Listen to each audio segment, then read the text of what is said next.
we're going to get started with the next session. And, we're going to, for those of you on the couch in the back, this is for you, okay? Because it's so just relax, and you know, just tell us how you feel back there. Mark Hamilton and Dr. Donald Macy, who's a neuropsychologist, are the presenters in the next section.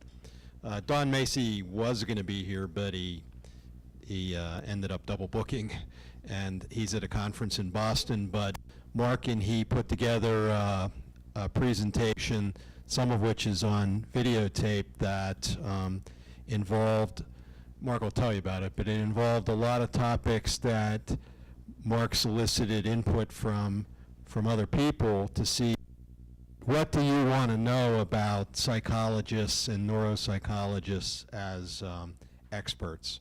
And I think this is going to be very educational. Thanks, Todd. Hello. Hello. Thank you. Hello. There we go. Our next presentation, I think, demonstrates our commitment to bringing to you quality outside speakers, even when they can't come to us. We came up with this topic. PTSD is such a recurring diagnosis in so many of our cases. It's no longer confined to just our war veterans coming home.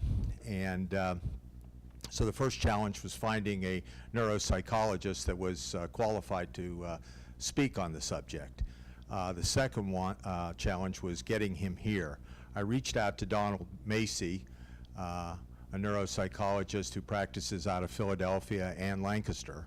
And his initial reaction was over-the-top excitement, enthusiasm for coming here. And apparently, he had spoken at this conference years ago, prior to my affiliation with the firm, and knew a number of the lawyers here at Thomas & Hafer. But after looking at his calendar, he got right back to me and said, "Can't do it, I got a conference in Boston." And I reached back to him and said, "Why don't we videotape?" And so as we continue to try to bring experts to you from all walks, they're not all within a 45-minute or hour drive of Harrisburg, and so my guess is this will be a recurring feature of our presentations. Now, that brings into, well, why was I a part of it? Well, I've sat through in trial enough videotapes where I've seen jurors' eyes glass over. As I tell young lawyers, remember, there's only 14 or 18 minutes between commercials on TV. That's what people are accustomed to. So when your videotape is going on for, in this case, 50 minutes, it may have that same sleepy eye effect. So I was there for one reason, to try to break it up a little bit so that I wasn't putting him at a disadvantage by just staring into a camera for 50 minutes.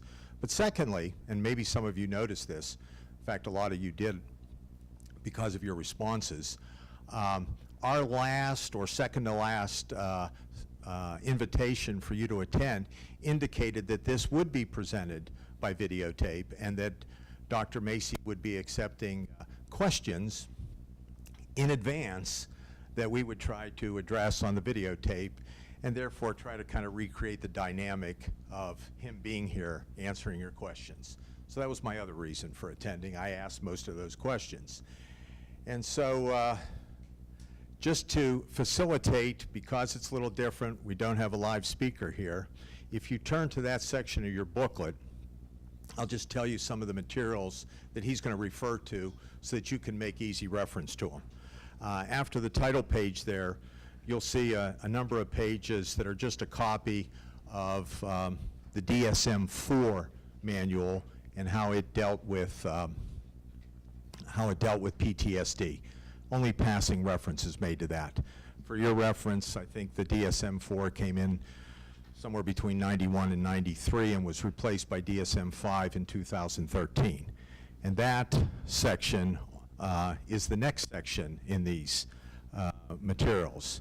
And you'll note, among other things, that there are a lot more pages associated with PTSD in DSM-5 than there are in 4. And the doctor will talk about some of the differences between the two manuals. But then we go to a 3-page excerpt from Brainline, and if you turn to page 2 of 3, I think it'll be helpful when Dr. Macy speaks to the criterion that are associated, because there's a nice quick reference to criterion A through criterion H, which is on the 3rd page. He then makes reference in our video to the PTSD checklist, and that follows, and that's a few pages long. He then makes reference to a number of neuropsych examinations and just a title page of a book that he was using, which shows the acronyms to some of those tests that are frequently used, is there for your reference down the road. And then lastly, one of the questions that was submitted in advance was related to having other people present in the room when a neuropsych test is examined.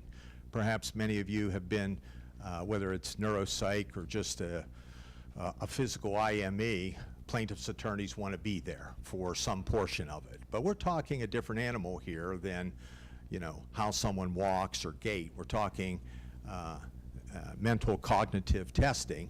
And so it's a real issue as to whether they can be in the room at the same time. And there's an article that he addresses, which is the last portion of these materials. So with nothing further, let me introduce Donald Macy.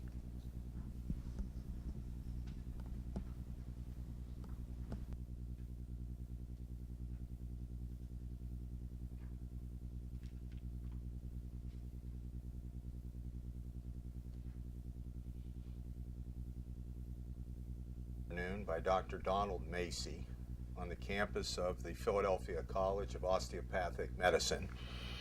Dr. Macy is a neuropsychologist with more than 25 years of clinical experience. And per our topic this afternoon, he has a specialty in neuropsychological assessment, and we're going to talk about those assessments, and then we're going to continue the talk with a focus on PTSD, post-traumatic stress disorder. Good afternoon, Dr. Macy. Hello, Mark. Our audience today is comprised of insurance and legal professionals whose responsibilities include the evaluation of personal injury lawsuits. Mm-hmm. Even when our audience has the benefit of x-rays, objective findings, objective test results, observations of disabilities, that's not an easy job. And so as we venture into the field of neuropsych, I'm suggesting that job may become even a little bit more difficult with some of the inherent problems in assessing it, diagnosing it, and giving a reliable prognosis.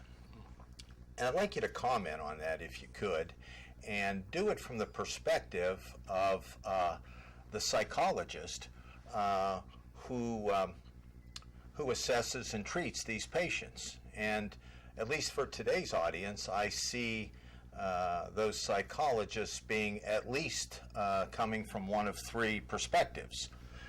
The first would be the initial treater. In some cases, there's going to be a subsequent treater. And lastly, assuming a lawsuit, there is going to be the psychologist charged with the task of an independent psychological assessment. And those different assessments may further complicate already a difficult job. And perhaps you could start with that. Sure. First, let me just say that it is my pleasure to be here with you, Mark. I've had the opportunity to work with Thomas and Hafer in the past, both as an expert, and it was a few years back that I actually was a co-presenter at this conference. So I know it's an excellent conference. I hope everybody has a great time. I'm sure you're going to learn a lot. And the rumor is this year the food is particularly good. I'm sorry you won't be sharing it with I'm us. very sorry I won't be sharing that. So again, welcome to everyone. Let me just try to respond to your question in terms of the different roles of providers and the types of information and testimony that they might provide. Generally speaking, the mental health field is a very different animal than the physical health field. And by that, what I mean is that when you think about how diagnoses are made in the physical health field, for the most part, it's possible to be much more objective and much more scientific, identify underlying causes. Is there a bacterial infection that's causing an issue or whatever the case might be? In the mental health field, there is not that type of process. The diagnostic system that we use is based on symptoms and symptom presentation. Many times, those symptoms wax and wane over the course of time. So I would suspect that one of the things that you all see in the records that you get that are of a mental health nature are a variety of different diagnoses. One of the reasons for that is because the symptom presentation of an individual can vary over the course of time and lead to different diagnoses. So there are some inherent difficulties with the mental health diagnostic system that makes it different than physical health. The other thing is, in terms of the methodology about how that information is gathered, many times the type of information that we get about the symptoms that a person is experiencing come from that person. We all know in the field, in the mental health field, that self-report can be very unreliable. Nonetheless, that's the big source of information for us in arriving at diagnoses. So there are some other ways to get some additional perspectives on what a person is experiencing. I'll be happy to talk about that more later. But one of the things that I want to draw to your attention is that in the mental health field, the best thing that we have going in terms of trying to be objective, being reliable in terms of having the same diagnostic impression over time has to do with our diagnostic manual, the DSM-5.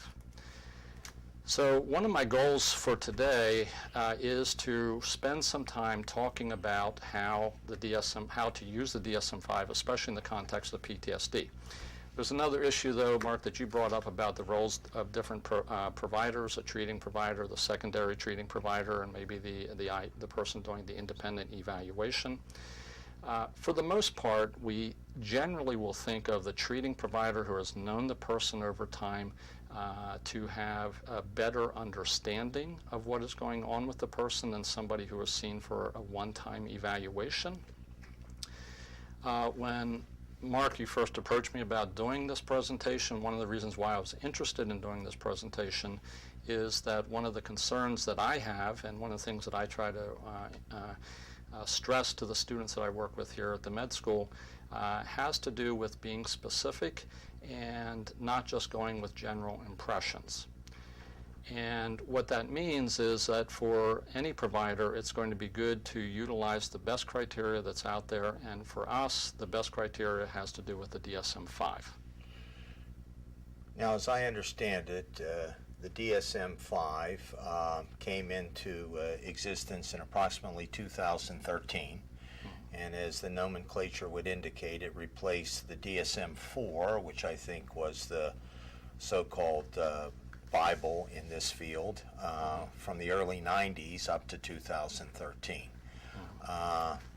Just if you could quickly tell us with regard to, since we're moving into the field of PTSD, where we have come over those 25 years or so in the diagnosis and assessment of this particular condition. Okay, absolutely.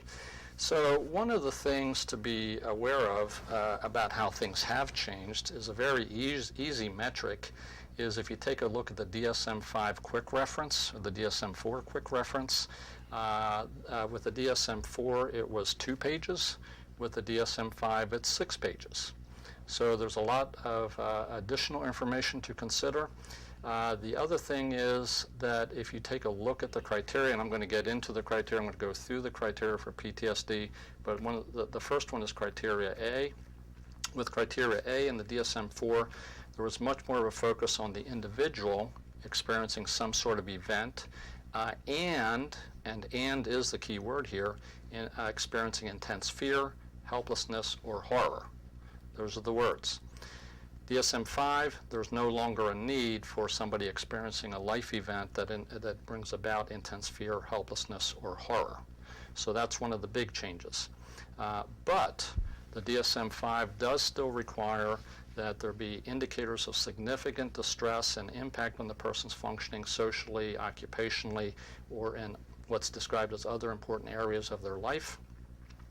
So one of the things that I think would be important for the adjusters and the attorneys and the audience to take into account is to really be familiar with the DSM-5 criteria, at least to some degree, and understand how this diagnosis is arrived at. So I wanted to kind of go into that. Before I do, though, one of the things I wanted to go back to your original question, Mark, is that there was a case, and actually my first legal case, forensic case, was with Thomas and Hafer. I had a very patient attorney who kind of nurtured me along as an expert witness, John Floundlacker, who I understand is an ex-partner of the firm. John was wonderful to work with, but he had a case, and I'm going to change some of the facts in this, even though it's resolved and it's over. Just for ethical reasons, I'm going to kind of disguise this a little bit. But this is an individual who walked into a department store, suffered an orthopedic injury. As a result, brought a suit against the store. And one of the claims that they made was that they suffered psychological distress. That precipitated John sending me a stack of records that was about this high. And I went through all of the records and discovered that this person was in fact in treatment, both psychiatrically and psychologically, in terms of medication and therapy, and both providers indicated a diagnosis of post-traumatic stress disorder. I evaluated the person as per the criteria from the DSM-4 that had those criteria about a life-threatening event and experiencing horror and all those sort of things. I just wasn't convinced. I went through the diagnostic interview with the person, evaluated the person. My conclusion was that this person did not have post-traumatic stress disorder. Rather, had a type of depression, which I thought was very treatable, and that was my conclusion. So that was for me as an independent expert, if you will. So I had a very different opinion than the treating providers, and sometimes that can occur.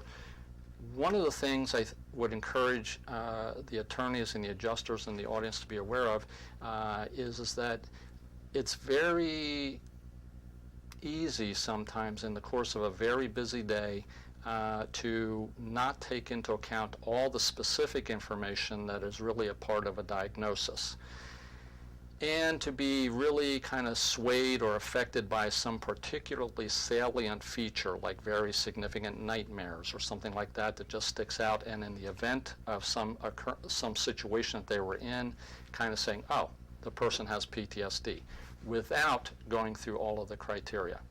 So in my case, and one of the benefits of being an independent expert is that I'm going to make sure I make the time to be very thorough, and sometimes in the course of a busy clinical day, that's unfortunately sometimes doesn't happen. So everybody's intent is to be accurate, but the reality is this is a diagnosis that can be overdiagnosed, and one of the reasons for that is people just really do not follow all the specific criteria that are in the DSM-5 for this condition. Now, one of the issues that I'd like you to briefly address is people typically jump to PTSD, but there is a difference between PTS, which is post-traumatic stress as I understand it, and the actual disorder. And could you just basically summarize for us some of the differences and focus on how some people may, on a more temporary basis, suffer legitimately from PTS, but not necessarily have the disorder? Right. So one of the things that can happen is, well, it happens for all of us. We're going to encounter scary situations or things that really are unfortunate that happen to us, and it's certainly reasonable and not at all unlikely for us to experience some trauma or some stress related to that exposure. What makes the difference, though, for a disorder is when you meet all the diagnostic criteria that whatever that profession is using. In our case, it's a DSM-5. So just because a person has symptoms of stress that are related to a traumatic event or an event that they perceived as traumatic doesn't mean they have the disorder. So there's a difference between just having some symptoms and having a disorder that really is intended to convey that they're experiencing this range of different types of issues that are significantly impacting on their functioning, and then you can go with the disorder. So that means it's particularly important to be aware of what all those criteria are. An alternative to, let's say, that post-traumatic stress situation might be some other disorders. An adjustment disorder. Something happens to me, it catches me off guard, it's upsetting to me, I have some problems adjusting to those circumstances, then I might have an adjustment disorder with anxiety or depression or whatever the case might be. Another type of diagnosis is acute stress disorder, which is basically where people meet criteria for post-traumatic stress disorder, but it's within 3 days to a month since the traumatic event. So timing is a little bit of an issue there. More commonly, though, I think what people experience when they have something scary that happens to them is that an adjustment disorder is something that I would think of as a first sort of issue before post-traumatic stress disorder.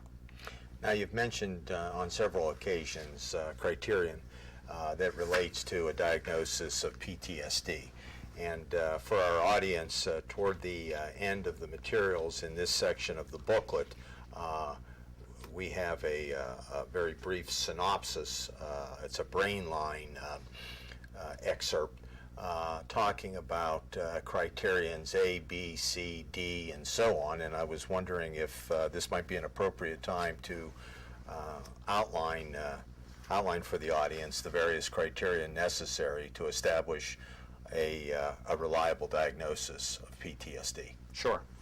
So I will do that, and as a part of that, I also want to kind of address some other issues, talk a little bit about the prevalence of PTSD, the development and course of PTSD, risk and prognostic factors, and I think this is going to be particularly of interest to the audience in terms of really being able to identify some of those risk and prognostic factors.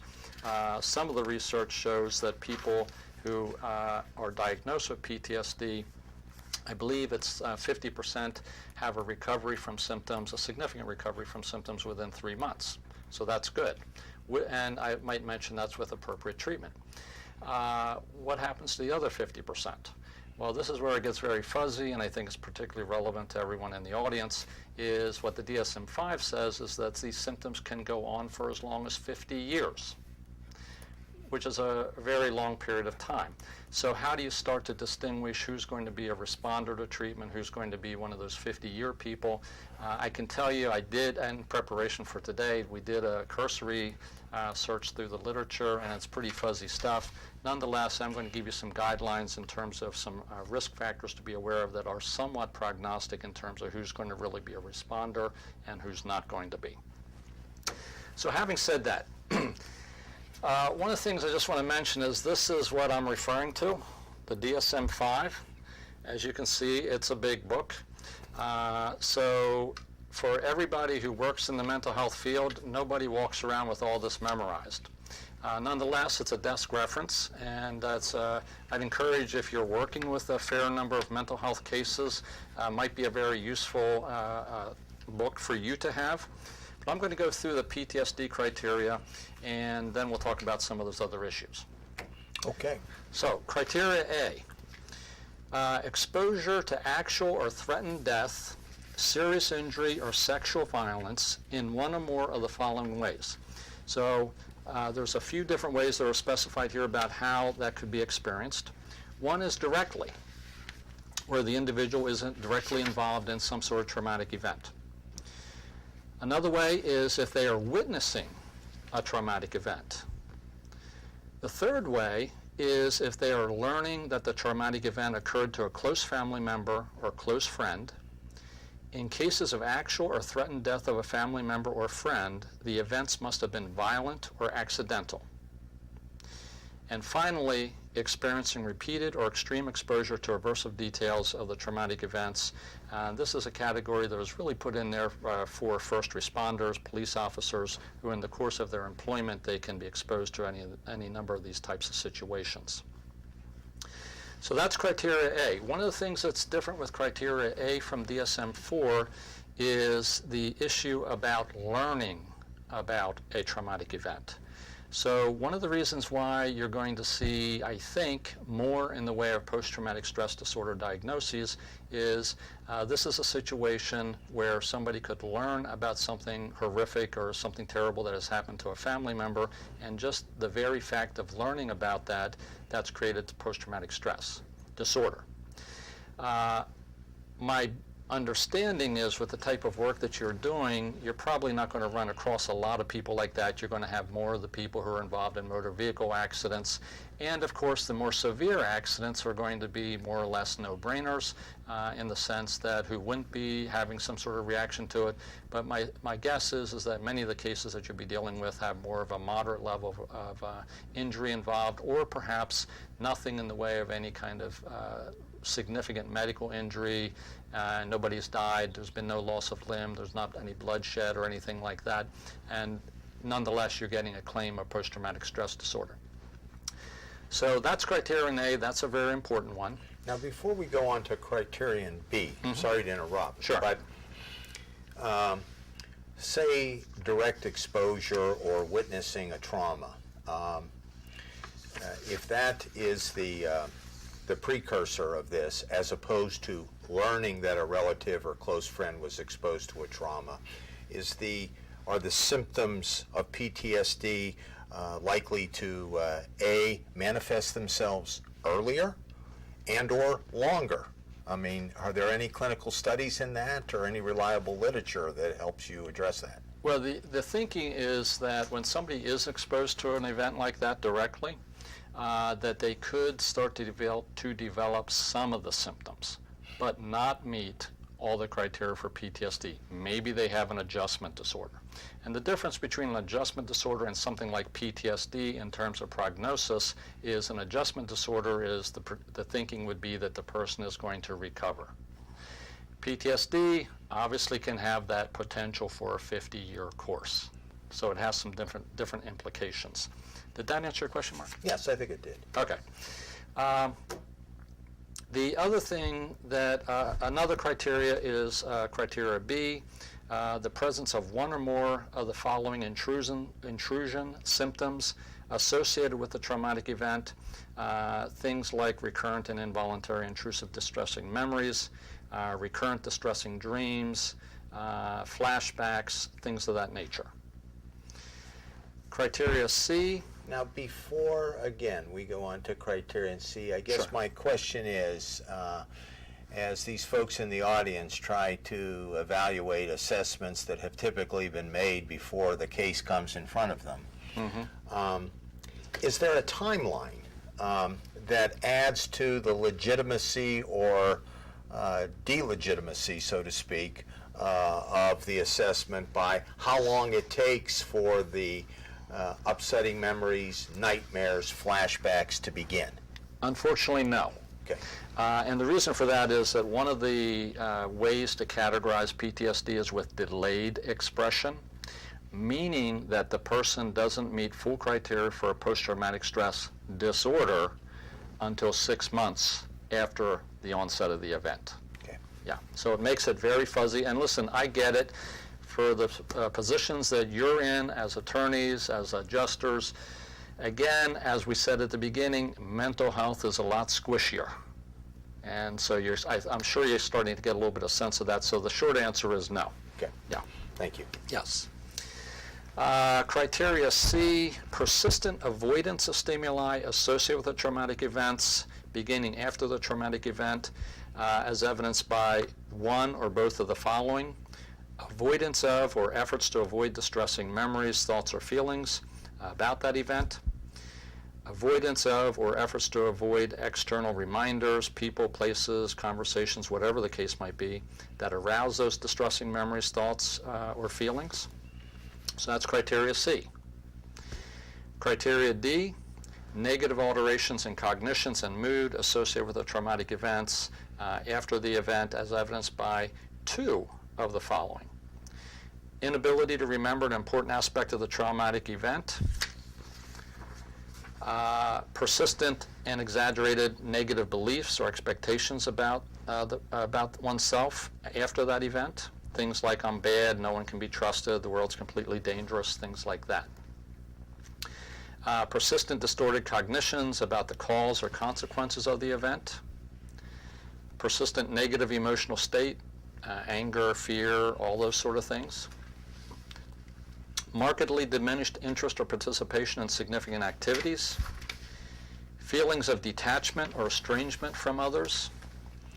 And persistent inability to experience positive emotions. Again, the person needs to have two of that menu of 7 items for criteria D.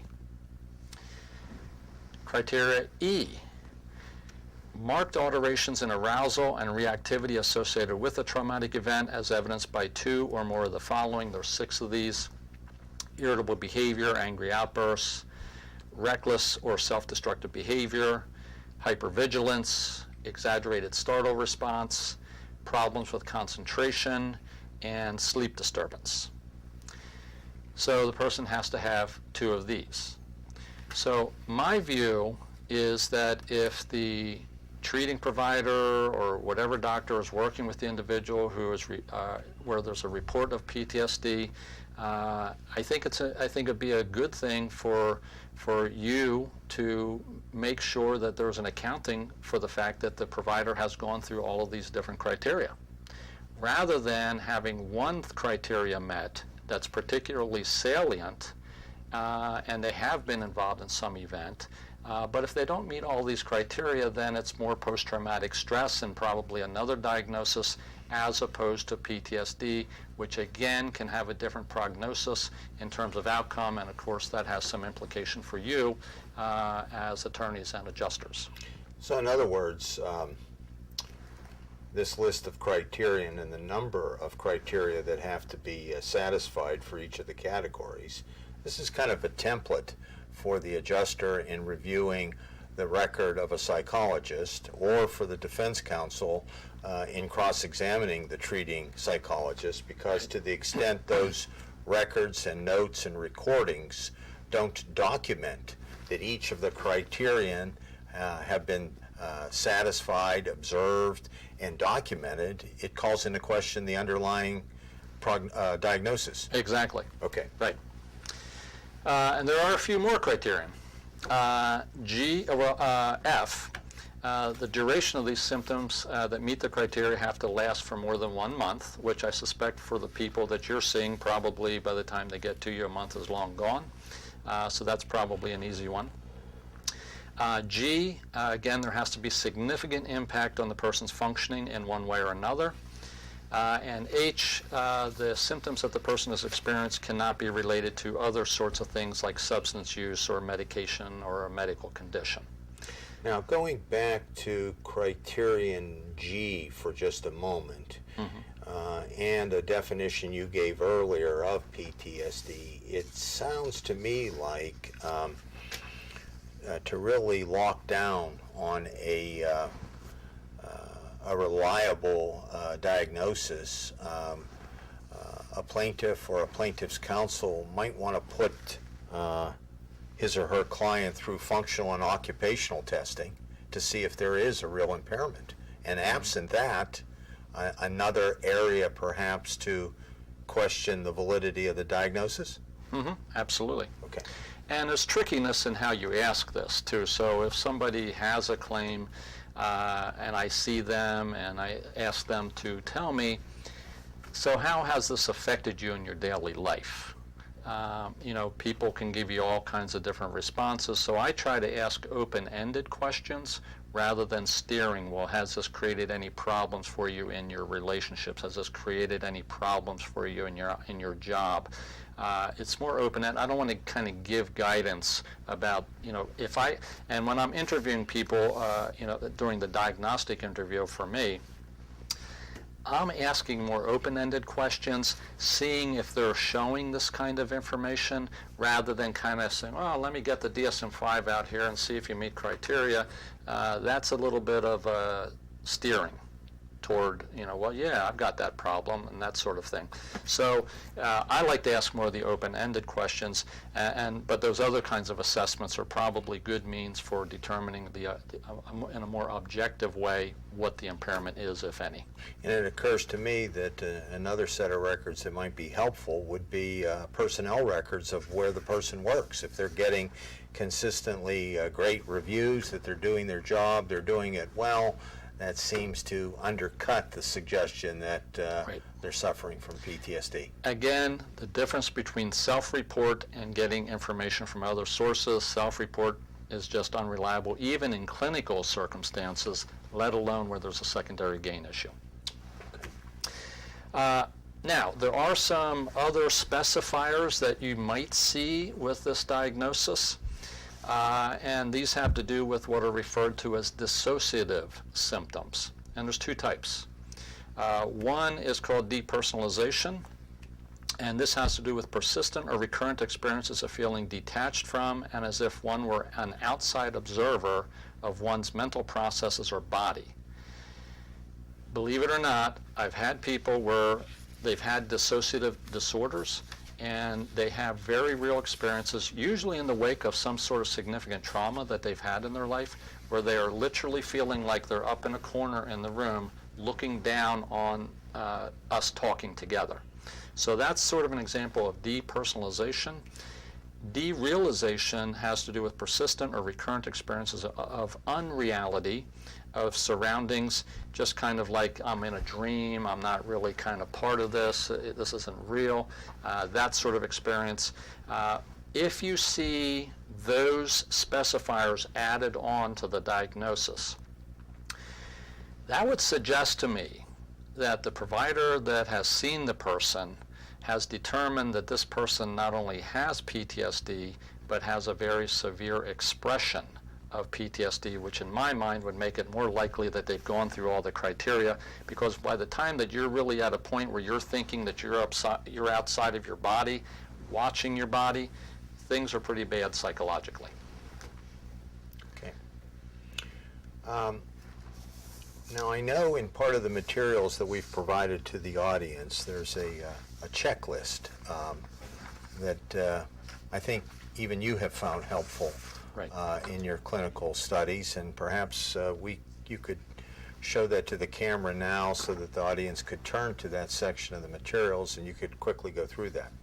Okay.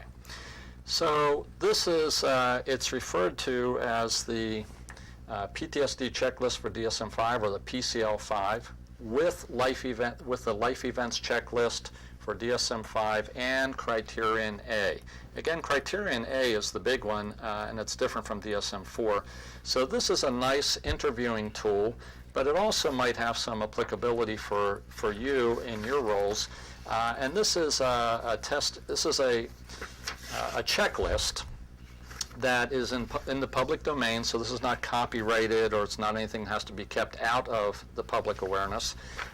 So this is something that it might be beneficial for you to have as you're reviewing cases, and as you're going through the information, more or less just kind of check and see, is the information that you have before you consistent with the sort of things that are on this checklist that a clinician would consider in terms of making the diagnosis. So for instance, the way this checklist is set up is they'll list a wide variety of different types of events, and then the person just checks whether or not it happened to me, whether or not they witnessed it, whether or not they learned about it. Again, those are the three ways that PTSD can be, a traumatic event can be experienced. And then there's just a long list of, or 17 different types of events. Just give you a sort of a sampling here.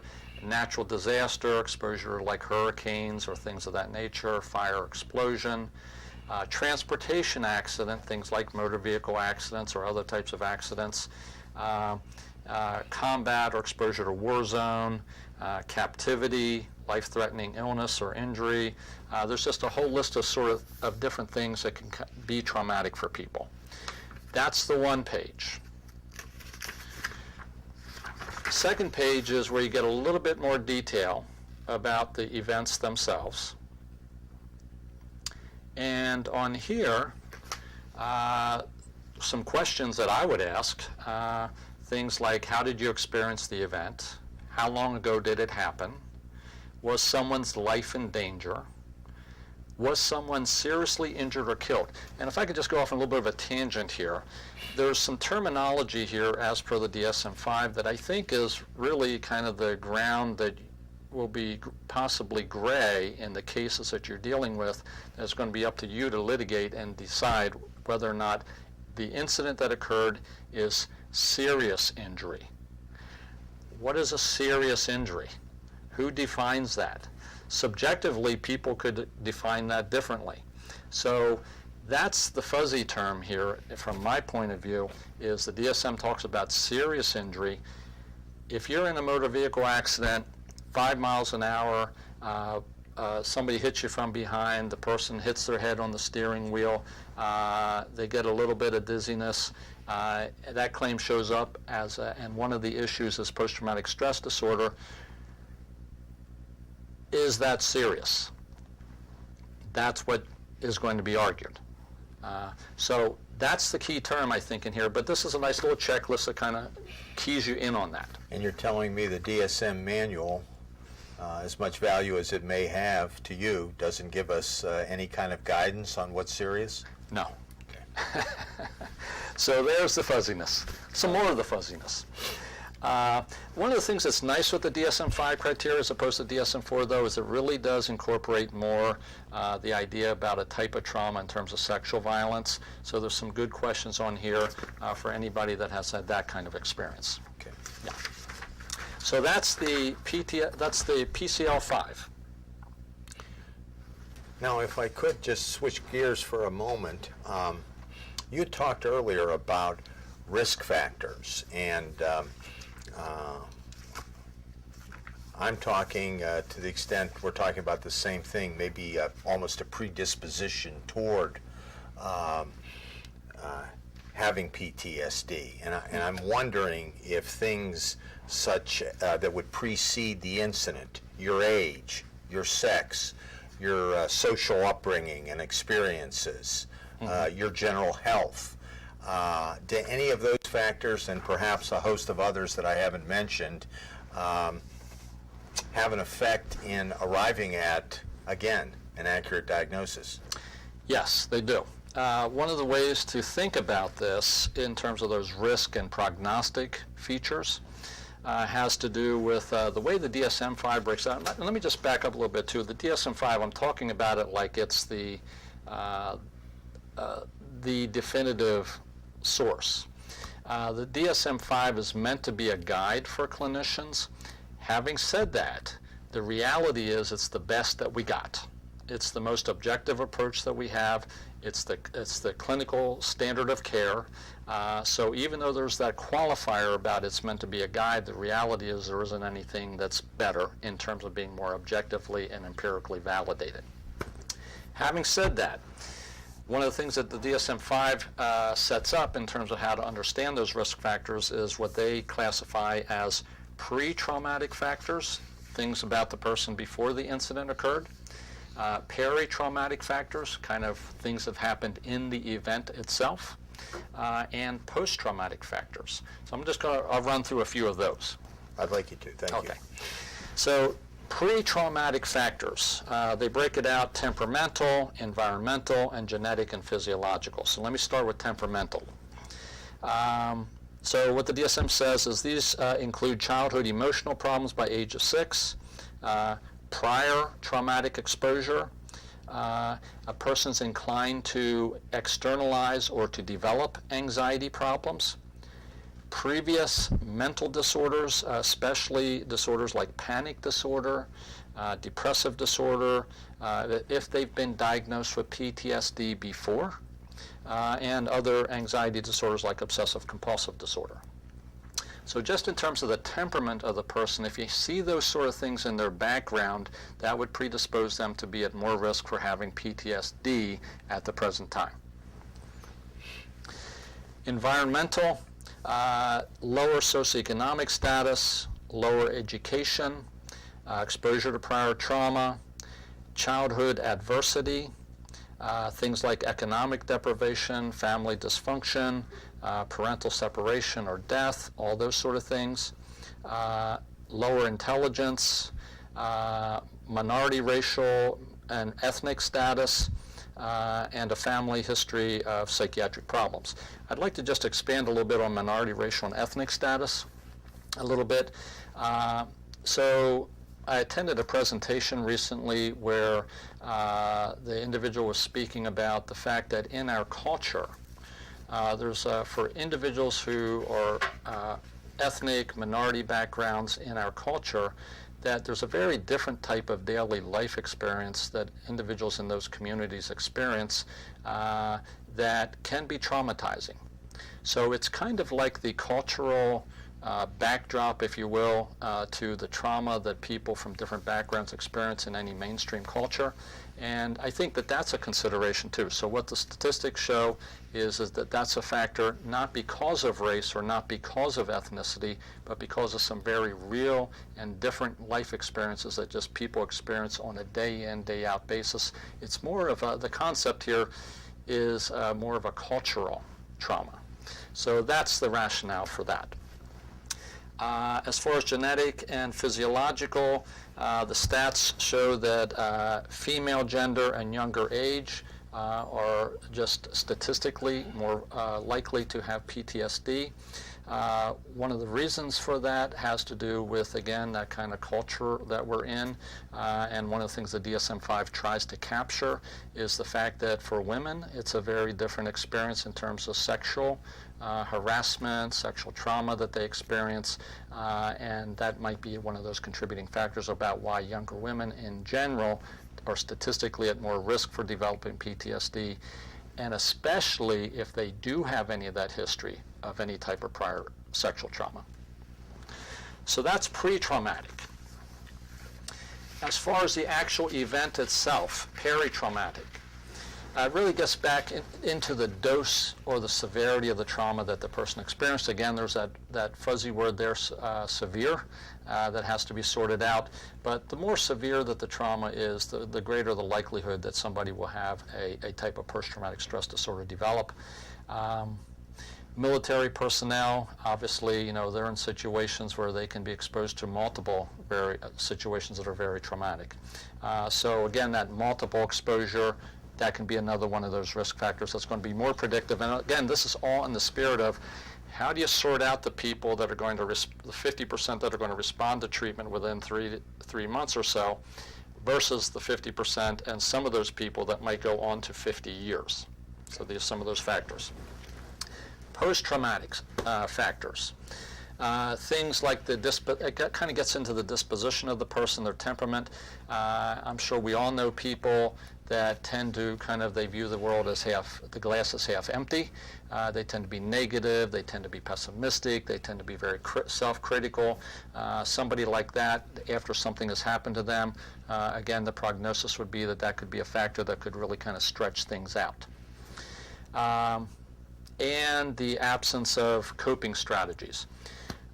One of the things that is shown to be a positive predictor of responding well and getting past these events is the presence of viable social support.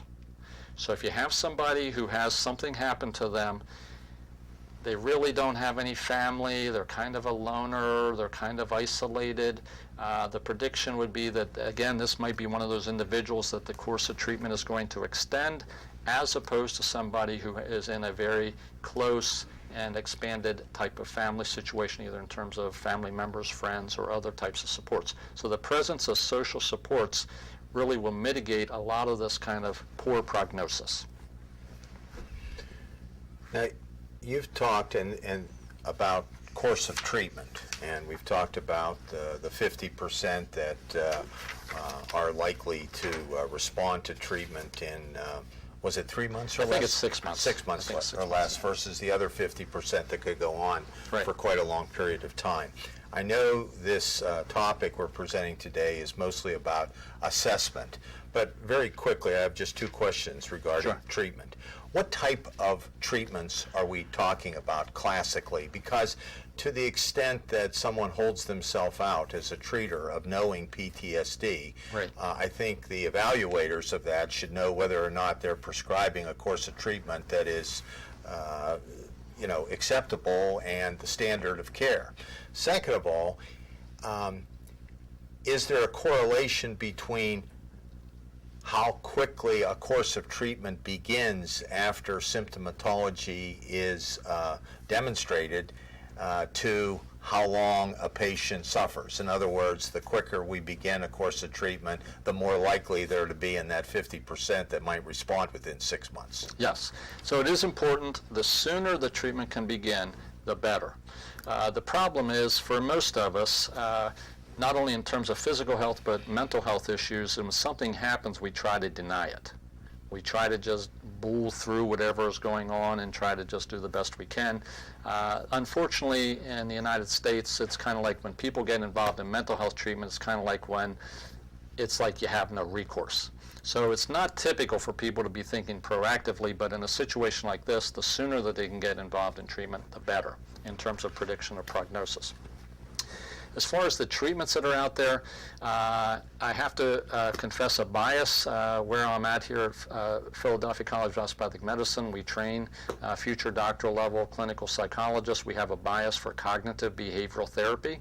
So to me, I think you're looking for a psychologist who comes out of that background. Let me just say that more recently there's been sort of a variant of that where people will use terminology like trauma-informed therapy. So that really, to me, conveys that the person has some experience, has gone out of the way to get some extra training to work with trauma victims, and they're going to approach their treatment from that perspective. So to me, I think the best kind of treatment providers are individuals who come from that cognitive behavioral therapy perspective, and they also have this additional dimension of really working from a trauma-informed perspective. Quite honestly, what that means is you go a little bit slower. If somebody, matter of fact, we saw a patient today that has some sort of history of trauma. The referral source told us that. We asked the person today in the interview, didn't want to talk about it. We don't have records, we're going to get records. So you kind of have to go at a different pace.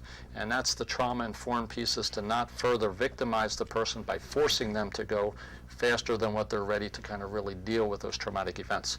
The key thing with anxiety, any type of anxiety disorder, PTSD being just one, is the more that the person is able to face the fear that they have rather than avoid it, that's where the prognosis improves. But obviously there's a pacing there that has to occur, and it can vary from one individual to the next.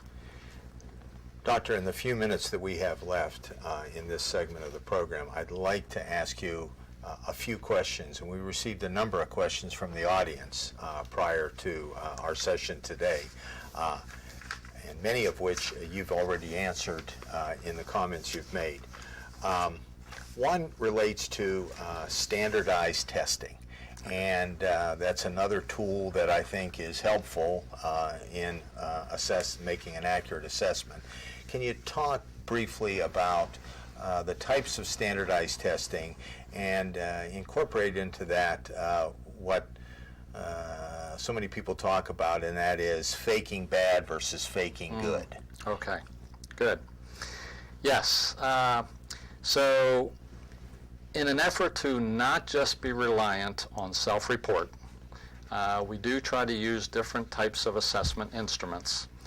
in the context of PTSD, and I'd be glad to expand that then, Mark, if you'd like, in terms of the neuropsych evals. Sure. But in terms of PTSD, the way that we try to expand it is by the use of norm-referenced personality inventories. I'm sure some of you have run across this in the records, Minnesota Multiphasic Personality Inventory, second edition. There's another very common one, the Milan Clinical Multi-Axel Inventory, fourth edition. We use both here. But basically, it's a chance to get some information about the kinds of issues that this person is reporting. How do they compare to the rest of the population? So we ask people all the time, well, how are you doing? Describe your mood for me in the last few weeks. People always have something that they say. What we don't know is how we're doing and how we're feeling in the context of the general population, others. So the norm reference personality testing kind of gives us that slant. So that's often helpful in terms of understanding what the person is really experiencing. Before we even get to that, though, and sometimes what we'll see is that people with PTSD, even though they're reporting those sorts of issues, there's really not any significant indicator of anxiety. So that's always a possibility. So that's one of the benefits of this kind of testing. And it can go the other way as well. But the other part of this testing, which is why it's pretty popular in legal cases, and especially the Minnesota Multiphasic Personality Inventory, second edition, the MMPI-2, is there are some scales on the MMPI-2 that are referred to as the validity scales.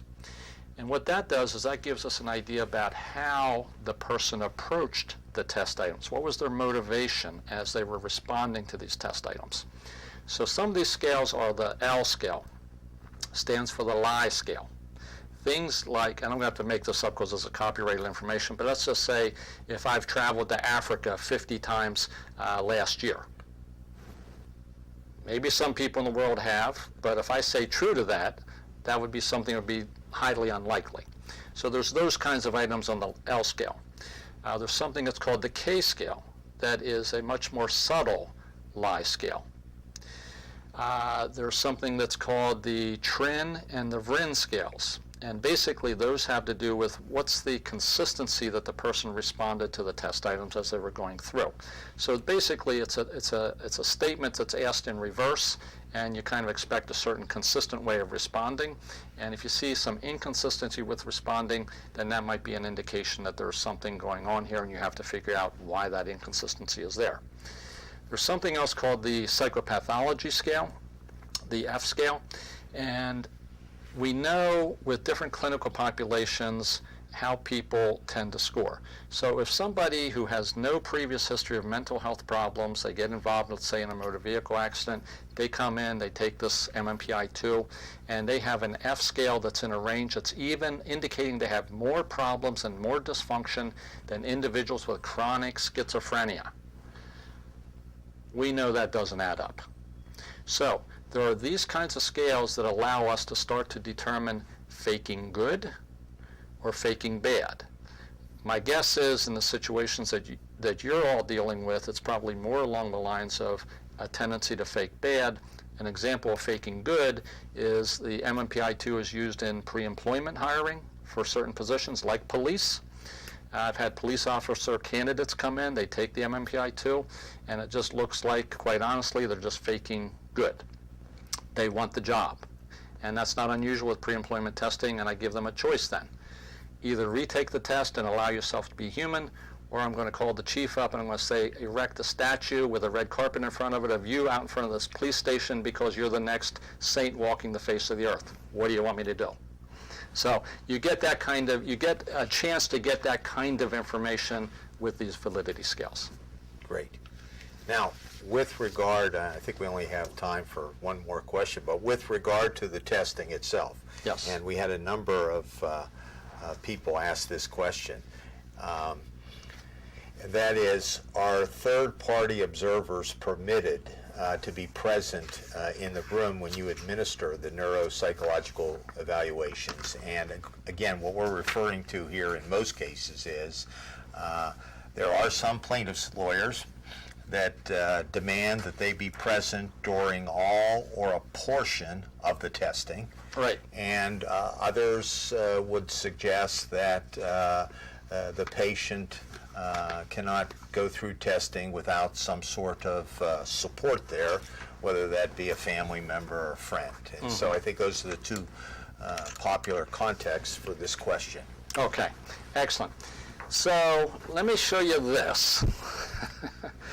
This is the policy statement of the American Academy of Clinical Neuropsychology on the presence of third-party observers. Long story short, the answer is no.